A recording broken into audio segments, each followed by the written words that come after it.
नमस्कार, मी भाऊ तोरसेकर. तुम्ही बघत आहात प्रतिपक्ष.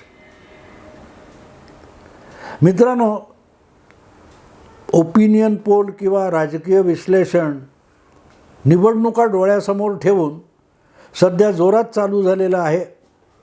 इसका उसको तुम्ही हिंदी किंवा इंग्लिश चॅनेल्स बघितले किंवा त्यांच्या बातम्या बघितल्या किंवा यूट्यूबर्स बघितले तर या बाजूचे असतात ते म्हणतात त्या बाजूला झटका, त्या बाजूचे म्हणतात ह्याला झटका.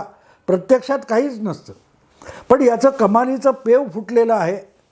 आणि मग दोन्ही बाजूचे समर्थक आणि विरोधक हे एकमेकावर त्यातून तोफा डागण्यात रममाण झालेले आहेत. आणि अर्थातच नेहमीप्रमाणे चर्चा ज्या होतात त्यांचा रोख बघितला. तो रोख काय असतो की मोदी जिंकणार की मोदी पडणार.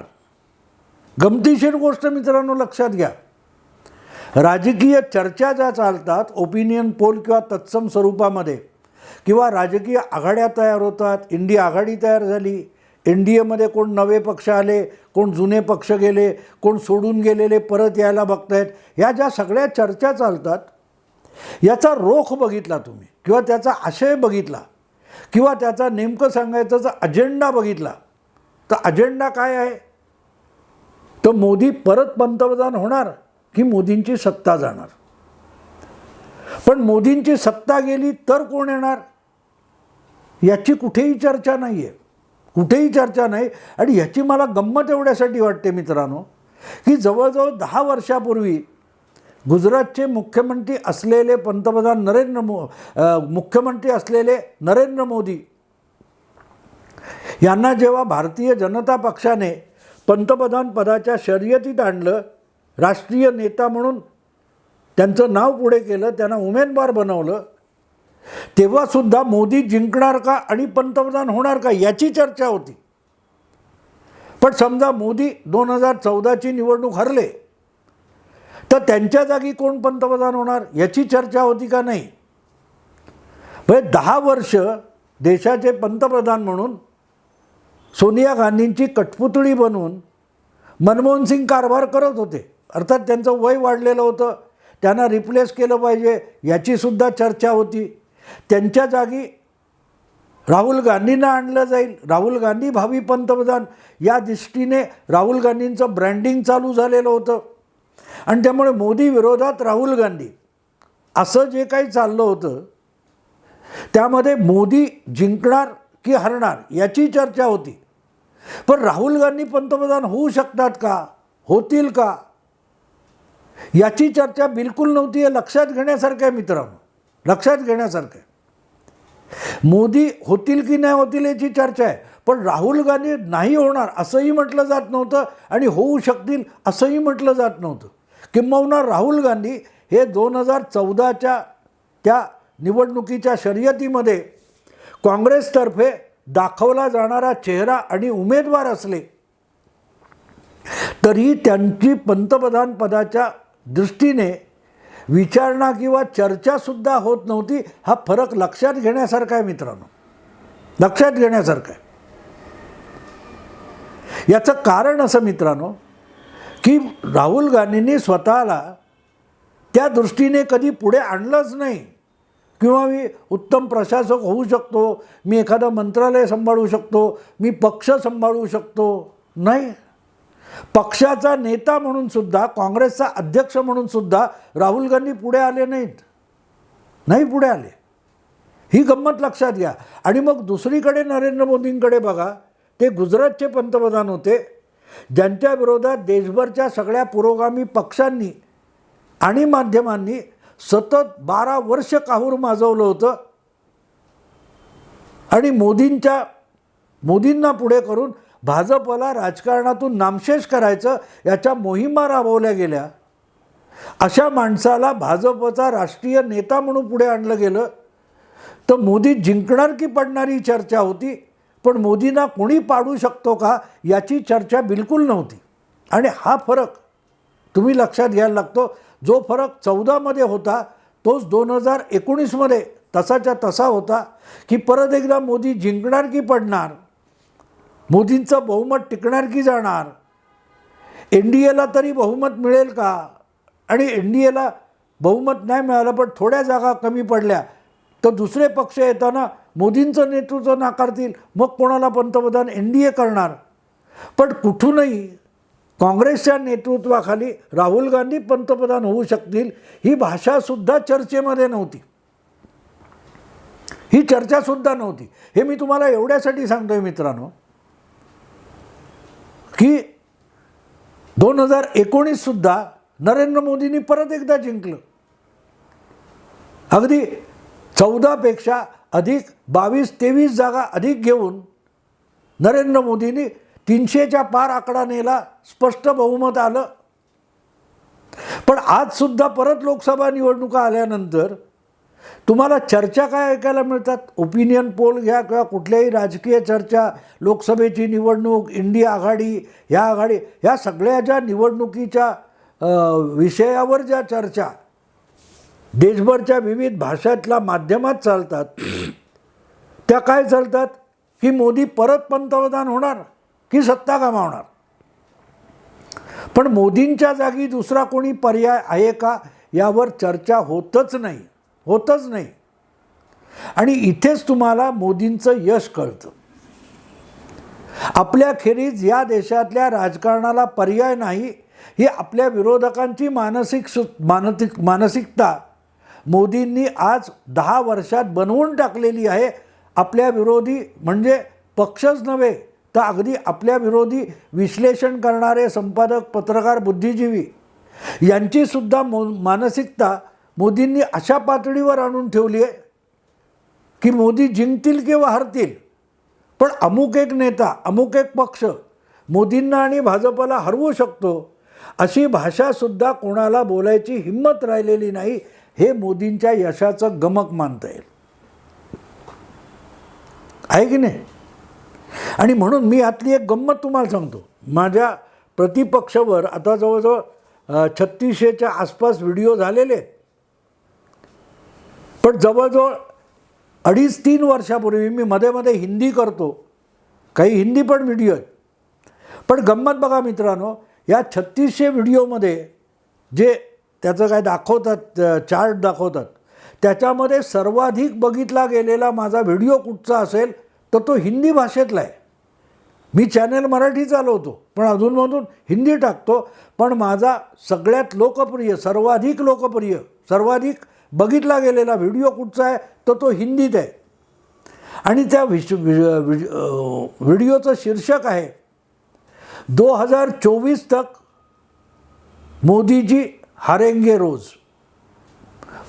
2024ची निवडणूक होण्यापर्यंत आणि मतमोजणी होण्यापर्यंत नरेंद्र मोदी रोज पराभूत होणार असा त्या व्हिडिओचा आशय आहे. आता हा मी व्हिडिओ का बनवला तर त्यातली एक गंमत सांगायची होती की माध्यमातल्या वेगवेगळ्या पक्षांचे प्रवक्ते, वेगवेगळे अँकर, पत्रकार यांची चर्चा नेहमी मोदी पडणार का आणि मोदी जिंकणार का अशीच होते. आता 3 वर्ष उलटून गेलेत, तो व्हिडिओ सर्वाधिक बघितला गेला आहे आणि आज मला परत तोच विषय बोलावा लागतोय. आणि त्यात मोदींनी जे आपली हुकूमत सिद्ध केलेली आहे की मोदींना पर्याय नाही ही वस्तुस्थिती मोदींनी आपल्या विरोधकांच्या डोक्यात सुद्धा घातलेली आहे. आणि किती पक्की घातली आहे मित्रांनो, किती पक्की घातली आहे. एखादा सोनिया गांधींपासून कुठलाही विरोधी नेता, पक्षाचा प्रवक्ता असो, त्यांचा विरोधी संपादक, पत्रकार, विश्लेषक असो, त्यांनाही मनोमन खात्री आहे की परत एकदा नरेंद्र मोदी निवडून येणार. कारण ह्या खंडप्राय देश चालवायचा तर त्यासाठी लागणारी इच्छाशक्ती, ताकद आणि लोकप्रियता फक्त मोदींकडे आहे, दुसऱ्या कोणाकडे नाही. हे जणू प्रत्येकाने मनोमन मानलेलं आहे, फक्त बोलायचं किंवा कबूल करायचं नाही. आणि याचा सगळ्यात मोठा पुरावा देतो मित्रांनो, 2014ला जी 16वी लोकसभा निवडून आली, त्या 16व्या लोकसभेचं शेवटचं अधिवेशन 2024च्या पूर्वार्धामध्ये झालं. आणि एकदा ते अधिवेशन झालं की फक्त पुढची म्हणजे 17वी लोकसभा निवडून आल्यानंतरच लोकसभेचं अधिवेशन होणार अशी परिस्थिती होती, तेव्हा मुलायम सिंग हे सोनिया गांधींच्या बाजूला विरोधी पक्षात बाकावर बसलेले होते. त्यांचं भाषण होतं आणि त्यांनी हात जोडून भाषण करताना हा देश चालवणं हे आमच्या आवाक्यातली गोष्ट नाही. जे लोक या लोकसभेमध्ये बसलेले आहेत त्या सगळ्यांनी परत निवडून यावं या मी शुभेच्छा देतो. आणि नरेंद्र मोदी पंतप्रधान यांनाही शुभेच्छा देतो की तुम्हीच परत एकदा पंतप्रधान व्हा. या शुभेच्छा विरोधी बाकावर बसून मुलायमसिंग यादवांनी दिल्या होत्या आणि सोनिया गांधी दचकून त्यांच्याकडे बघत राहिल्या होत्या. 16व्या लोकसभेच्या अखेरच्या सत्रामध्ये अखेरच्या दिवशी विरोधी नेता हात जोडून सांगतो की प्रधानमंत्री जी आप ही फिर से बहुमत से चुनकर आइए, सत्ता में आकर बैठिए, आप ही संभाल सकते. आता मी तुम्हाला 15व्या लोकसभेत घेऊन जातो मित्रांनो. याच प्रकारे जेव्हा 15व्या लोकसभेचा शेवटची बैठक होती, त्या बैठकीमध्ये समारोप करताना लोकसभेतले काँग्रेसचे नेते आणि देशाचे गृहमंत्री, कारण मनमोहन सिंग हे राज्यसभा सदस्य होते आणि लोकसभेचे सदस्य गृहमंत्री म्हणून सुशील कुमार शिंदे होते, त्यांनी आपलं शेवटचं भाषण त्या लोकसभेतलं 15व्या लोकसभेतलं ते भाषण करताना आधीच पराभव मान्य केला होता की काय माहिती पुढल्या लोकसभेत यातले अर्धे अधिक चेहरे दिसणार पण नाहीत. किती नकारात्मकता होती. मोदी निवडणुकीच्या रिंगणात उतरले होते, पण प्रत्यक्ष नवी लोकसभा यायला 2 ते 3 महिने शिल्लक होते. पण तरीही लोकसभेतला काँग्रेसचा गटनेता प्रत्यक्ष मतदानापूर्वीच पराभव मान्य करतो आणि म्हणतो पुढल्या लोकसभेत यातले अर्ध्या अधिक चेहरे दिसणार नाहीत. त्यावेळेला लोकसभेमध्ये भाजपचे फक्त 100वर खासदार होते, काँग्रेसचे 200पेक्षा अधिक खासदार होते. अर्थातच त्या 200पेक्षा अधिक असलेल्या काँग्रेस खासदारापैकी फक्त 44 निवडून आले. कदाचित एखाद दोन नवे असतील, बाकीचे जुने असतील. तरी 170च्या आसपास, 125च्या आसपास खासदारांनी काँग्रेसच्या लोकसभा गमावली. ही 15व्या लोकसभेची गोष्ट आहे. खुद्द ते वाक्य बोलणारे, हे अर्धे चेहरे दिसणार सुद्धा नाहीत कदाचित, असं बोलणारे सुशील कुमार शिंदेसुद्धा सोलापूरला लोकसभेत पराभूत झाले. आणि 5 वर्षानंतर 16व्या लोकसभेच्या शेवटच्या बैठकीत मुलायम सिंग म्हणतात आप ही फिर से चुनकर आओ, तुम्हीच परत निवडून या, तुम्हीच हा देश चालवा, आमच्या आवाक्यातली गोष्ट नाही. मात्र त्यावेळेला लोकसभेतला सत्ताधारी भाजपचा गटनेता असलेले नरेंद्र मोदी आत्मविश्वासाने सांगत होते की आपण सगळे परत एकदा निवडून येऊ आणि परत एकदा चांगल्या रीतीने देशाची लोकसभा चालवू, सरकार चालवू, कारभार चालवू. हा आत्मविश्वास असतो ना मित्रांनो, तो फार महत्त्वाचा असतो. म्हणजे सातत्याने मोदी कसा हरणार हे कपाळी ओरडलं जात असताना सुद्धा आत्मविश्वासाने एक पंतप्रधान सांगतो की मी परत निवडून येणार, माझे सहकारी निवडून येणार, परत माझ्या पक्षाला बहुमत मिळणार. हा जो आत्मविश्वास असतो ना, तो महत्त्वाचा असतो. बाकी बाहेर डांगोरा किती पिटला जातो त्याला काही अर्थ नसतो. आणि म्हणून तो हिंदीतला व्हिडिओ जो माझा सर्वाधिक लोकप्रिय आहे की 2024 तक मोदीजी रोज हारेंगे. रोज हारणार कसं? रोज निवडणुकाच नाही.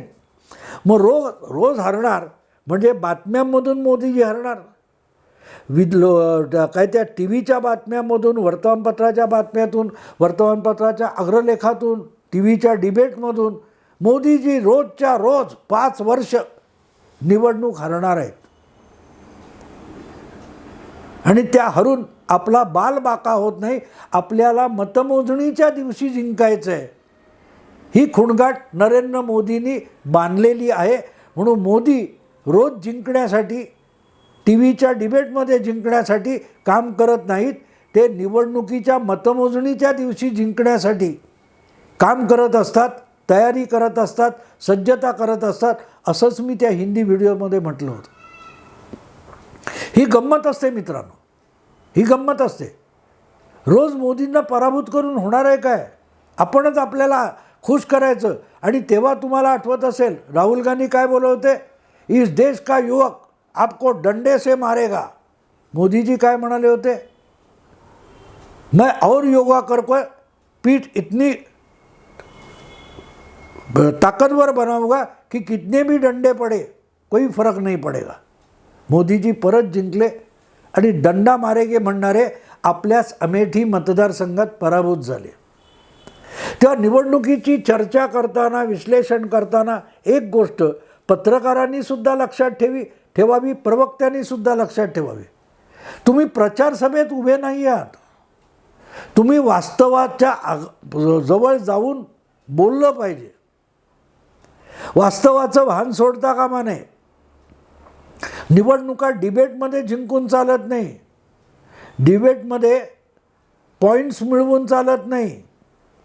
तसे तर तुमचे संजय राऊत हे रोजच्या रोज टी व्हीच्या कॅमेऱ्यासमोर दणदणीत शिवसेनेला विजयी करत असतात आणि बघता बघता त्यांचा पक्षच दुभांगून गेला. असलेला पक्ष पण सांभाळता आला नाही. उत्तर प्रदेशात महाविकास आघाडी, गुजरातमध्ये महाविकास आघाडी, गोव्यामध्ये महाविकास आघाडी बनवणार अशा वल्गना करत संजय राऊत फिरत होते. ना गोव्यामध्ये, ना उत्तर प्रदेशात, ना गुजरातमध्ये त्यांच्या पक्षाचा एक आमदार निवडून येऊ शकला. पण टी व्हीच्या चॅनेलवर 2.5 वर्ष संजय राऊत यांनी शिवसेना ऑल इंडिया पक्ष करून टाकला होता. देशाच्या सगळ्या राज्यामध्ये, सगळ्या विधानसभेमध्ये महाविकास आघाडीची सरकारं बनवून टाकली होती. पण 2.5 वर्ष होता होता महाराष्ट्रातली सुद्धा महाविकास आघाडी जमीनदोस्त झाली. महाराष्ट्रातली सुद्धा शिवसेनेच्या मुख्यमंत्र्याची सत्ता गेली. ह्याचं कारण असं असतं मित्रांनो, डिबेटमध्ये, बातम्यांमध्ये तुम्ही निवडणुका जिंकून काही फरक पडत नाही. निवडणुका या मतमोजणीत जिंकायला लागतात. निवडणुका मतदानात अधिकाधिक मतं आपल्या पक्षाला मिळतील या दृष्टीने प्रयत्न करण्याला निवडणुका जिंकणं म्हणतात. आणि टी व्हीवरच्या बातम्यांमधून किंवा वर्तमानपत्रातल्या बातम्यातून गर्जना करून निवडणूक जिंकता येत नाहीत. तुमच्या बाजूला मतं येत नाहीत. गल्ली कुच्यामध्ये, गावाखेड्यामध्ये, जिल्ह्यात, तालुक्यामध्ये आपल्या पक्षाची भक्कम संघटना उभी करून सामान्य जनतेला आपल्या पक्षाच्या पाठीशी कायम उभं करणारं कार्य पक्षाला विजयी करत असतं. आणि मतदानातून आणि मतमोजणीच्या दिवशी विजयी करत असतं. बाकी रोज बातम्यांमध्ये कोण पराभूत होतो त्याला काडीचा अर्थ नसतो. आणि म्हणून आत्तापासून पुढचे 8 महिने तुम्ही बातम्या, मतचाचण्या, ओपिनियन पोल, कायच्या टी व्हीचे डिबेट ऐकले तर त्यामध्ये नरेंद्र मोदी रोजच्या रोज पराभूत होणार आहेत. भाजपच्या हातून रोजच्या रोज सत्ता जाणार आहे. पण ज्या दिवशी वेळापत्रक जाहीर होईल आणि त्यामध्ये मतमोजणीचा जो दिवस असेल त्या दिवशी जिंकायचे, ही भाजपची रणनीती आहे, भूमिका आहे. जाता जाता एक गमतीशीर किस्सा सांगतो. त्या 2019च्या निवडणुकांपूर्वी 4-5 महिने जे काय टी व्ही डिबेट हिंदी किंवा इंग्रजीत असायचं त्यामध्ये अखिलेश यादवचा घनश्याम तिवारी नावाचा प्रवक्ता हिरिरीने सहभागी व्हायचा आणि एक वाक्य बोलायचा, 23 मई भाजपा गई, 23 मई भाजपा गई. म्हणजे काय होतं तर 23 मे रोजी 2019च्या लोकसभा निवडणुकीच्या मतमोजणीची तारीख होती. भाजप गई तो नहीं, भाजप लौट कर वापस आई, लौट कर वापस आई. पण 23 मे नंतर हा घनश्याम तिवारी पुढचं 1.5-2 वर्ष कुठच्याही चॅनेलवर दिसला नाही. 23 मई घनश्याम गई, तेव्हा सांगायचा मुद्दा असा मित्रांनो, या सगळ्या वल्गना करण्यात अर्थ नसतो. मोदींना, अमित शहांना फरक पडत नाही की कुठल्या डिबेटमध्ये, कुठल्या चॅनेलमध्ये, कुठल्या ओपिनियन पोलमध्ये आपला पक्ष हरतोय असं दाखवलं जातं. आपल्याला मतमोजणीच्या दिवशी जिंकायचं आहे ह्याची खुणगाट त्यांनी बांधली आहे आणि त्या दृष्टीने ते वाटचाल करतायत. आणि त्याचा मागमूससुद्धा इंडिया आघाडीतल्या कोणाला नाही. तर निकाल काय लागतील याचा विचार करा. आत्ता इथेच थांबतो. आवडलं लाईक करा, शेअर करा, सबस्क्राईब करा. नमस्कार.